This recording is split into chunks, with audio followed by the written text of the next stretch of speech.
எப்ப சொடல என்ன பண்ண போற? ஏன் பட்டவரா எனக்கு என்ன பண்ண போறேன்னு தெரியாதா? நீ பண்ண போற வேலை தெரிஞ்சுதான் வெரசா ஓடி வந்தேன். நீ பண்ண வரைக்கும் போதும், இனி எதுவும் பண்ண வேணாம் விடு. ஏன் நான் பண்ற வேலையில உனக்கு என்ன வந்துச்சு? எனக்கு ஒண்ணும் இல்லடா ஐயா. ஐயன் தான் எதுவும் பண்ண வேணாம்னு சொல்லி விட்டாரு. இத ஐயன் தான் சொல்லி விட்டாரா?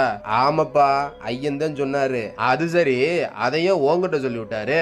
என்கிட்ட எங்க சொல்லி விட்டாரு? முன்னாடி என்கிட்ட தான் சொன்னாரு. அவனுக்கு தான் உன்னை பார்த்தாலே பயமாச்சே. அவனுக்கு என்கிட்ட சரி சொல்லு சொல்லு. அதனால அவன் என்கிட்ட தகவலை சொல்ல சொல்லி அனுப்பி விட்டான். சரி, அவனுக்கு என்ன என்கிட்ட பயமா இருக்காதா? பின்ன நீ என்கிட்டயே இம்புட்டு கேள்வி கேட்கிற, அவனை நீ சும்மாவா விடுவ? அதனாலதான் உங்ககிட்ட வாயை கொடுத்து வாய் எடுக்க முடியாம எல்லா பயிலும் பயப்படுறான். ஆனா ஒண்ணும் பட்டவராயா, நான் எதுவுமே பண்ண வேணாம். நீங்களே பேசி பேசி என்ன பொல்லாதவன் ஆக்கிடுவீங்க. சும்மா என்னத்தையாவது பேசாத. நீ என்னமோ எதுவுமே பண்ணாத மாதிரி எங்கடா பண்ண விடுறீங்க?